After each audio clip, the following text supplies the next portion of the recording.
नक्कीच मोहसिन, तुमच्याकडनं अधिक माहिती घेणार आहोत. मात्र मनसेचे नेते अविनाश अभ्यंकर सध्या आपल्या सोबत आहेत, थेट त्यांच्याकडे जातोय. अविनाशजी, एक महत्त्वाची भूमिका याद्या, मतदार याद्या स्वच्छ करा असं तुमचं म्हणणं आहे. मात्र त्याआधीच आज निवडणुका जाहीर होण्याची जास्त आणि दाट शक्यता आहे, कारण पत्रकार परिषद आहे निवडणूक आयोगाची. कारण मी ऐकलं अनेक माध्यमातून, जर ते निवडणुका जाहीर करणार असतील तर मला वाटतं महाराष्ट्रातील 9.5 कोटी मतदारांच्या मताशी केलेली क्रूर चेष्टा आहे. मला वाटतं राज्य निवडणूक आयोगाला कसली घाई लागली आहे का, कुठल्या दडपणाखाली ते सदोष याद्यांवरती निवडणुका घेत आहेत. म्हणजे चौथीचा विद्यार्थीही समजू शकेल की जो थोडाफार शिकलेला आहे की एखाद्या गोष्टीत जर प्रॉब्लेम असेल तर ती गोष्ट सुधारल्याशिवाय तुम्ही अत्यंत महत्वाच्या अशा नगरपालिका असतील, पंचायत समित्या असतील, याच्या निवडणुका घेताय, ज्या निवडणुका गेली 7-8 वर्ष झालेल्या नाहीये. मग ही कोणाकरता घाई लागली. आणि दुसरं महत्वाचं, काल मला वाटतं सत्ताधारी मंत्र्यांनी संपूर्ण महाराष्ट्रातील दुबार मतदान दाखवलं. मग आता कोणी बोलायचं बाकी आहे. म्हणजे सत्ताधारी तिन्ही पक्ष बोललेले आहेत, विरोधकांनी बोललेले आहेत, विरोधकांनी भेटीगाठी घेतलेल्या आहेत, बैठका घेतलेल्या आहेत. आणि आम्ही जेव्हा त्यांना भेटलो तेव्हा हे दोन्ही जे कोण होते ते म्हणजे आमच्या हातात काही नाहीये, दिल्लीला आहे, नुसती टोलवा टोलीची उत्तरं चालू होती. आणि अचानक घाई लागली आहे कुठली.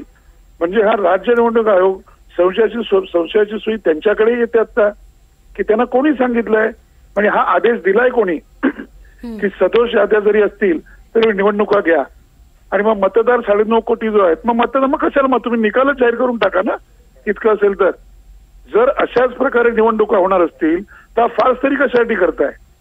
सर्व पक्षीय मागण्या काय आहेत. म्हणजे जे कालपर्यंत म्हणत होते की दुबार याद्या नाहीच आहेत, कशात काही घोळ नाहीच आहे, त्यांनी काल अचानक पलटी मारली आणि तेही म्हणाले. त्यांनी तर लंबी चौडी प्रेस कॉन्फरन्स घेतली की आम्हीच पहिले होतो दुबार याद्यांवरती बोलणारे. मग आता सगळे बोललेत आणि ही एक स्वायत्त संस्था आहे, त्यांनी त्याप्रमाणे वागावं.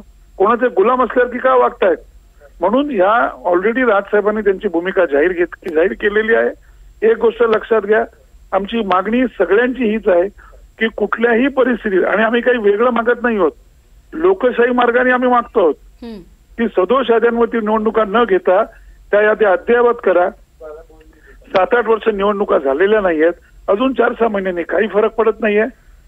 त्यामुळे सदोष निवडणुका याद्यामध्ये निवडणुका घेणार असतील त्याच्यावरती राजसाहेब ठाकरे योग्य वेळी योग्य तो निर्णय घेतील. आणि तुम्हाला दिसेल राजसाहेब ठाकरे जो निर्णय घेतात तो या महाराष्ट्रातील मराठी माणसाच्या आणि महाराष्ट्रातील लोकांच्या हिताचा असतो. आणि त्याच्याकरता आम्ही सगळेजण कटिबद्ध आहोत.